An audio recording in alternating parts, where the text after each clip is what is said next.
ദഅവത്തിന്റെ മറാത്തിബ്, പദവികൾ എല്ലാ ആളുകളോടും ഒരുപോലെയല്ല ദഅവത്ത് ചെയ്യേണ്ടത്.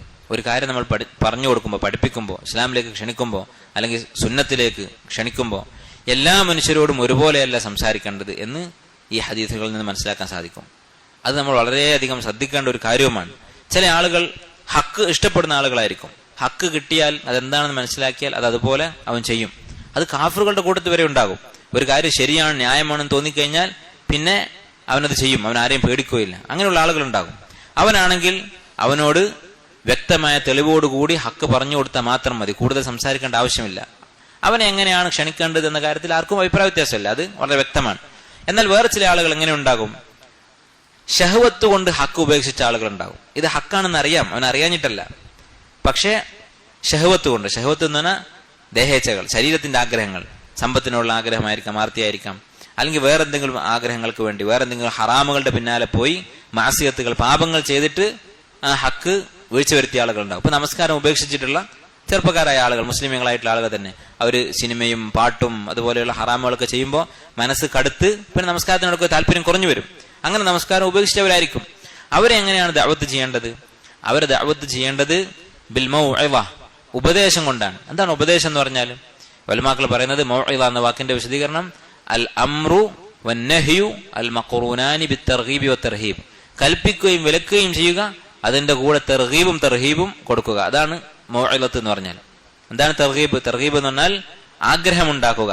ഒരു കാര്യം ചെയ്യാൻ പറയുമ്പോൾ, ഇപ്പൊ നമസ്കരിക്കണം എന്ന് പറയുമ്പോൾ നമസ്കരിച്ചാലുള്ള പ്രതിഫലം ഇന്നതാണ്, നമസ്കരിച്ചാൽ സ്വർഗത്തിലെത്തും, സ്വർഗത്തിലെത്തിയാൽ അവിടെ ഇന്നതൊക്കെ ഉണ്ടാകും, അവിടെ ഇങ്ങനെയുള്ള വീടുകളാണുള്ളത്, അതുപോലെ തന്നെ ഇങ്ങനെയുള്ള ഭക്ഷണമാണുള്ളത്, ഇങ്ങനെയുള്ള സ്ത്രീകളാണുള്ളത്, ഇങ്ങനെ പറഞ്ഞുള്ള തർഹീബ്.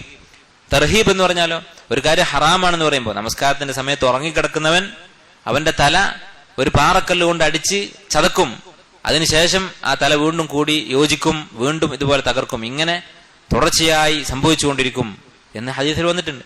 ഇത് പറഞ്ഞ് ഭീഷണിപ്പെടുത്തുക, ഇതാണ് തർഗീബ് തർഹീബ്. ഇങ്ങനെയുള്ള ഉപദേശത്തിനാണ് മൗഇള എന്ന് പറയുന്നത്. ഒരു കാര്യം ചെയ്യണം, എന്തുകൊണ്ട്, അതിനുള്ള ഗുണങ്ങൾ, അതുകൊണ്ട് കിട്ടുന്ന പ്രതിഫലം, ദുനിയാവിലും ആഖിറത്തിലും ഉണ്ടാകുന്ന ഗുണങ്ങൾ അത് പറഞ്ഞു കൊടുക്കുക. ഇന്ന കാര്യം തെറ്റാണ്, ഹറാമാണ്, കറാഹത്താണ്, അതുകൊണ്ടുള്ള ദോഷങ്ങൾ അത് ഇന്നതൊക്കെയാണ് എന്ന് പറഞ്ഞു കൊടുക്കുക. ഇങ്ങനെ ദഅവത്ത് ചെയ്യേണ്ടി വരും ചില ആളുകളെ. എങ്ങനെയുള്ള ആളുകളെയാണ്? ഷഹ്വത്ത് കൊണ്ട് ഹക്ക് ഉപേക്ഷിച്ച ആളുകളെ.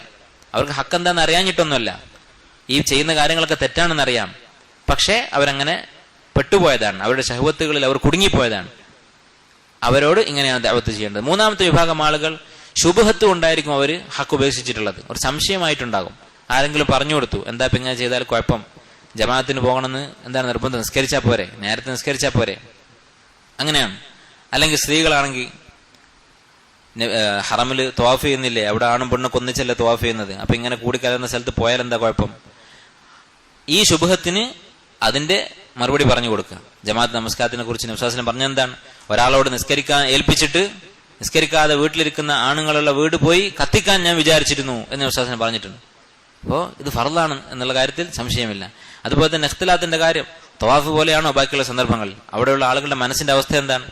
ഈ തവാഫ് ശറഅാക്കിയിട്ടുള്ള അല്ലാഹു തആല തന്നെയാണ് പറഞ്ഞത്, വഇദാ സഅൽതുമുഹുന്ന മതാഅൻ ഫസ്അലൂഹുന്ന മിൻ വറാഇ ഹിജാബ്. നിങ്ങൾ സ്ത്രീകളോട്, ഏത് സ്ത്രീകളോടാണ്? നബി സല്ലല്ലാഹു അലൈഹി വസല്ലമയുടെ ഭാര്യമാരായ ഉമ്മഹാത്തുൽ മുഅ്മിനീൻ, അവരോട് എന്തെങ്കിലും വസ്തുക്കൾ ചോദിക്കുകയാണെങ്കിൽ ഒരു മറക്ക് പിന്നിൽ നിന്ന് ചോദിക്കുക. അതുകൊണ്ട് തന്നെ ഇത് ബാത്തിലായ ഖിയാസാണ്. ഷെയ്ഖ് അൽബാനി റഹിമഹുല്ലാഹ് പറഞ്ഞത്, ലോകത്ത് ഇത്രയും ഫസാദായിട്ടുള്ള ഒരു ബാത്തിൽ ഒരു ഖിയാസ് എനിക്കറിയില്ല. അത് തവാഫിനോട് ഇപ്പൊ നാട്ടിൽ നടക്കുന്ന ഇഖ്തിലാത്തിനെ താരതമ്യം ചെയ്യുക എന്നുള്ളത്, സ്ത്രീ പുരുഷന്മാർ കൂടിക്കലർന്ന് താരതമ്യം ചെയ്യുക എന്ന് പറയുന്നത്, ഇതുപോലെ പിഴച്ച ഒരു താരതമ്യം എന്റെ അറിവിലില്ല എന്ന് ഷെയ്ഖ് അൽബാനി റഹിമഹുല്ലാഹ് പറഞ്ഞിട്ടുണ്ട്. അപ്പോൾ ഇങ്ങനെ അവരുടെ ശുബ്ഹത്ത് എന്താണ്, അതിനുള്ള വിശദീകരണം കൊടുക്കേണ്ടി വരും. ഇത് ഈ ഒരു ഫായിദ കിട്ടുന്നത് വേറൊരു ആയത്തിൽ നിന്നാണ്. ഉദ്ഉ ഇലാ സബീലി റബ്ബിക ബിൽ ഹിക്മതി വൽ മൗഇദത്തിൽ ഹസനതി വജാദിൽഹും ബില്ലതി ഹിയ അഹ്സൻ. ഉദ്ഉ ഇലാ സബീലി റബ്ബിക, നിന്റെ റബ്ബിന്റെ മാർഗത്തിലേക്ക് ദഅവത്ത് നടത്തുക. ബിൽ ഹിക്മ, അറിവ് കൊണ്ട്. അതാരോടാണ് അറിവ് കൊണ്ട് ദഅവത്ത് ചെയ്യേണ്ടത്? ഹക്ക് അന്വേഷിച്ച് നടക്കുന്ന ആളുകൾ, നമ്മൾ ആദ്യം പറഞ്ഞ വിഭാഗം. അവരോട് ഹക്ക് എന്താണെന്ന് പറഞ്ഞു കൊടുത്താൽ മാത്രം മതി. ഇന്ന ആയത്തുണ്ട്, ഇന്ന ഹദീസുണ്ട് എന്ന് പറഞ്ഞാൽ അവരിത് ചെയ്യും. രണ്ടാമത്തെ വിഭാഗത്തിനോട് ബിൽ മൗഇദ ബിൽ ഹിക്മതി വൽ മൗഇദത്തിൽ ഹസന, നല്ല ഉപദേശം.